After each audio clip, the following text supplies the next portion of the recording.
अधिकतर लोग ये सोचते हैं कि प्रभु यीशु मसीह को ग्रहण करने से मुझे क्या मिलेगा, प्रभु यीशु मसीह के पास में आने से मुझे क्या मिलेगा। ये बहुत सारे लोगों की मेंटेलिटी है हमारी कंट्री में और बाहर भी। लेकिन वो लोग इस बात से पूरी तरह से अनजान रहते हैं कि परमेश्वर जिस किसी को बुलाता है तो वो उनसे लेने के लिए नहीं, वो अपनी महिमा देने के लिए बुलाता है। यदि हम 1 शमूएल चैप्टर 2 वर्स 8 पढ़ेंगे, वहां परमेश्वर का वचन कहता है, वो कंगाल को धूली में से उठाता और दरिद्र को घूरे में से निकाल खड़ा करता है, ताकि उनको अधिपतियों के संग बिठाए और महिमा युक्त सिंहासन का अधिकारी बनाए। परमेश्वर दरिद्र को उठाता है, कंगाल को उठाता है, ताकि वो महिमा युक्त सिंहासन का अधिकारी बना दे, अधिपतियों के संग वो उन्हें खड़ा कर दे। हालेलुया। परमेश्वर उन्हें ऐसे नहीं बुलाता कि बस वो कंगाल हैं तो वो कंगाल ही रहेंगे, तुच्छ हैं तुच्छ ही रहेंगे। यदि हम डिट्रोनॉमी चैप्टर 28 वर्स 13 पढ़ेंगे, वहां बाइबल कहती है, यहोवा तुझको पूंछ नहीं सिर ठहराएगा, तू नीचे का नहीं ऊपर का रहेगा।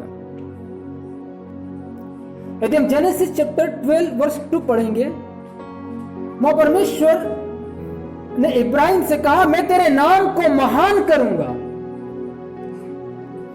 यदि हम 2 शमूएल चैप्टर 7 वर्स 9 पढ़ेंगे, वहां परमेश्वर ने दाऊद से कहा था कि मैं तेरे नाम को पृथ्वी के बड़े बड़े लोगों के नामों के समान महान कर दूंगा। बाइबल कहती है वो परमेश्वर महिमा युक्त सिंहासन का अधिकारी बनाता है और अधिपतियों के संग वो बिठा देता है। लेकिन संसार के लोग इस बात से अनजान हैं, एक छोटा सा फायदा वो ढूंढते रहते हैं, मैं परमेश्वर के पास में आऊंगा तो मुझे क्या मिलेगा। चेले लोगों ने भी एक बार कहा कि प्रभु तेरे पीछे आने से हमें क्या मिलेगा। लेकिन वो लोग पूरी तरह से अनजान है कि परमेश्वर महिमा देने के लिए बुलाता है। संत पौलुस तीमुथियुस को कहते हैं, मैंने अपनी दौड़ पूरी कर ली है, भविष्य में मेरे लिए धर्म का वो मुकुट रखा हुआ है, जो प्रभु धर्मी और न्यायी है वो मुझे देगा। इसका मतलब है परमेश्वर महिमा का सिंहासन पे बैठाता है, महिमा के मुकुट को देता है, परमेश्वर अपनी महिमा से उस व्यक्ति को भर देता है, वो व्यक्ति जो परमेश्वर के पास में आता है। 1 शमूएल चैप्टर 16 वर्स 1 के अंदर बाइबल बताती है, यहोवा ने शमूएल से कहा, मैंने शाऊल को इस्राएल पर राज्य करने के लिए तुच्छ जाना है, तो कब तक उसके विषय विलाप करता रहेगा। अपने सींग में तेल भरकर चल, मैं तुझको बेतलहम वासी ईशे के पास भेजता हूं, क्योंकि मैंने उसके पुत्रों में से एक को राजा होने के लिए चुना है। राजा शाऊल ने परमेश्वर की अनाज्ञाकारिता की, परमेश्वर की आज्ञा का उल्लंघन किया, एक बार नहीं बल्कि 2 बार, और परमेश्वर उस बात से नाराज था।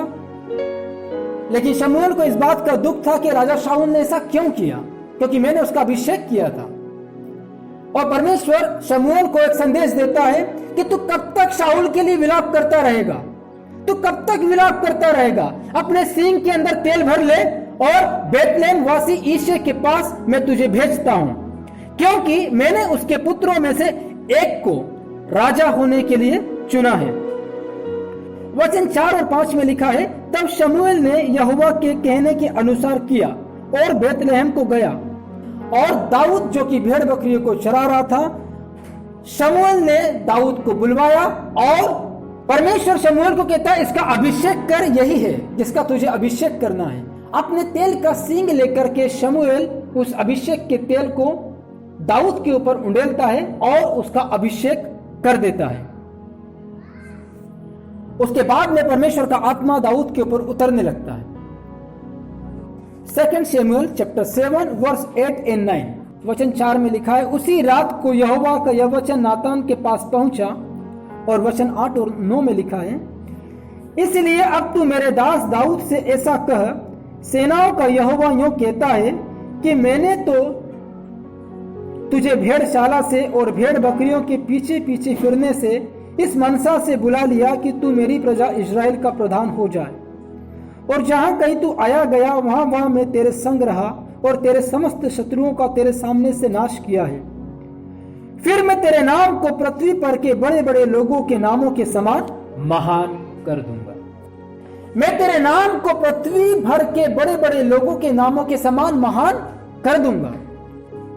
हमने 1 शमूएल चैप्टर 2 वर्स 8 के अंदर देखा, वो कंगाल को धूली में से उठाता, दरिद्र को घूरे में से निकाल कर खड़ा करता है कि अधिपतियों के संग बैठाए और महिमा युक्त सिंहासन का अधिकारी कर दे। दाऊद जो कि एक लड़का था, वो भेड़ बकरियों को चराने वाला था। परमेश्वर ने उसे पहले बुलाया, तेल से उसका अभिषेक किया और परमेश्वर ने उससे प्रतिज्ञा की, मैं तेरे नाम को पृथ्वी पर के बड़े बड़े लोगों के नामों के समान महान कर दूंगा। पहले परमेश्वर ने बुलाया, फिर उसका अभिषेक किया, उसके बाद में परमेश्वर ने उसके नाम को ग्रेट कर दिया। यही बात परमेश्वर ने इब्राहिम से कही थी, मैं तेरा नाम महान करूंगा। यही बात परमेश्वर ने दाऊद से कही, मैं तेरा नाम महान करूंगा। जब परमेश्वर किसी को बुलाता है वो ग्रेट करता है। आमीन।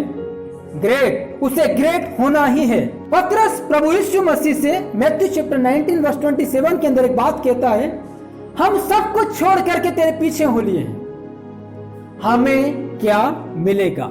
पतरस के मन में क्वेश्चन है, प्रभु हम सब कुछ छोड़ के तेरे पीछे हो लिए, हमें क्या मिलेगा? हमें क्या मिलेगा?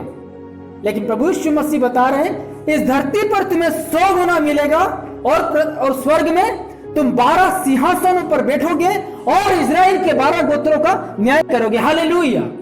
उनके पास में कोई प्रॉपर्टी नहीं थी, वो कोई एजुकेटेड नहीं थे, वो कोई बड़े लोग नहीं थे, या वो किसी राजघराने में पैदा हुए लोग नहीं थे। लेकिन बाइबल कहती है 1 शमूएल चैप्टर 2 वर्स 8 के अंदर, वो कंगाल को धूली में से उठाता, दरिद्र को घूरे में से निकाल खड़ा करता है कि उन्हें अधिपतियों के संग बैठाए और महिमा युक्त सिंहासन का अधिकारी कर दे। अधिपतियों के संग बैठाए और महिमा युक्त सिंहासन का अधिकारी बना दे। यहां पर चेले लोग जो कि बहुत गरीब थे और उनके पास में कोई पोजीशन नहीं थी, लेकिन प्रभु यीशु मसीह ने जो प्रतिज्ञा उनसे की, वो प्रतिज्ञा थी, इस धरती पर तुम्हें 100 गुना मिलेगा और परलोक में अनंत जीवन। प्रभु यीशु मसीह यहाँ पर चेले लोगों को बताना चाहते हैं कि तुम जो ये क्वेश्चन रखते हैं कि हम जो तेरे पीछे हो लिए हमें क्या मिलेगा, मैं तुम्हें बताना चाहता हूं कि तुम्हें क्या मिलेगा। जो भी व्यक्ति मेरे पीछे हो लिया है, जो मेरे पीछे हो लिया है, जो मेरे साथ में चल रहा है, उसे इस धरती के ऊपर 100 गुना मिलेगा। हालेलुया। इस धरती के ऊपर से 100 गुना मिलेगा और परलोक में उसे अनंत जीवन मिलेगा। इस धरती पर भी तुम रिवार्ड पाओगे, स्वर्ग में भी तुम रिवार्ड पाओगे। इस धरती पर तुमको आदर मिलेगा, स्वर्ग के अंदर परमेश्वर की ओर से तुम्हें आदर मिलेगा। वहां पर तुम 12 सिंहासनों पर बैठ करके इस्राएल के 12 गोत्रों का तुम न्याय करोगे। मैंने आपको दाऊद का एग्जाम्पल दिया। परमेश्वर ने दाऊद को बुलाया, तेल से उसका अभिषेक किया और उसके नाम को महान कर दिया। मैंने 12 चेलों के विषय में बताया। प्रभु यीशु मसीह ने 12 चेलों को बुलाया, पवित्र आत्मा के द्वारा उनका अभिषेक किया और उनके नाम को ग्रेट कर दिया। प्रभु यीशु मसीह ने लूक चैप्टर 10 वर्स 1 के अंदर 70 चेलों को अपॉइंट किया। 70 चेलों को अपॉइंट करने के बाद में वचन 20 के अंदर प्रभु यीशु मसीह कहते हैं, इससे आनंदित मत हो कि आत्मा तुम्हारे वश में है। वो आनंदित क्यों थे? वचन 17 के अंदर लिखा हुआ है, वे 70 चेले आनंद से प्रभु यीशु मसीह के पास में आ गए और कहने लगे, तेरे नाम से दुष्टात्मा भी हमारे वश में है। और प्रभु यीशु मसीह वचन 20 के अंदर कहते हैं, इस बात से आनंदित मत हो कि दुष्टात्मा तुम्हारे वश में है, परंतु इस बात से आनंदित हो कि तुम्हारे नाम स्वर्ग पर लिखे गए। हालेलुया। तुम्हारे नाम स्वर्ग पर लिखे गए हैं। परमेश्वर किसी को बुलाता है, वो कभी भी खाली नहीं रखता। लोग ये सोचते हैं कि प्रभु यीशु मसीह के पास में मुझे क्या मिलेगा, लेकिन ये बाइबल गवाह है, जो भी व्यक्ति परमेश्वर के पास में आएगा वो रिवार्ड को पाएगा। परमेश्वर ने इब्राहिम से कहा मैं तेरे नाम को महान करूंगा। दाऊद से कहा मैं तेरे नाम को पृथ्वी पर के लोगों के बड़े बड़े लोगों के नामों के समान तेरे नाम को महान कर दूंगा। प्रभु यीशु मसीह ने चेले लोगों को बोला तुम यहाँ पर 100 गुना पाओगे, परलोक में अनंत जीवन पाओगे। प्रभु यीशु मसीह ने 70 चेलों को कहा इस बात से आनंदित मत हो कि दुष्ट आत्मा तुम्हारे वश में, लेकिन इस बात से आनंदित हो कि तुम्हारे नाम स्वर्ग में लिखे गए हैं। जिस तरह से उसने इब्राहिम को ब्लेस किया, जिस तरह से उसने इसहाक को ब्लेस किया, जिस तरह से उसने याकूब को ब्लेस किया, जिस तरह से उसने मूसा और यहोशू को आशीषित किया, जिस तरह से उसने दाऊद को आशीषित किया, जिस परमेश्वर ने सुलेमान को आशीषित किया, जिस परमेश्वर ने उन चेलों को जो मछली पकड़ने वाले थे उन्हें स्वर्ग का अधिकारी बनाया, जिस परमेश्वर ने शाऊल को पौलुस बना दिया, जिस परमेश्वर ने यूहन्ना को अपने प्रकाशन से भर दिया, वो परमेश्वर जिस किसी को बुलाएगा, चाहे वो कोई से भी समाज, कोई से भी जाति, कोई से भी धर्म का हो, जिस किसी को बुलाएगा उसे ग्रेट ग्लोरी से नवाजेगा।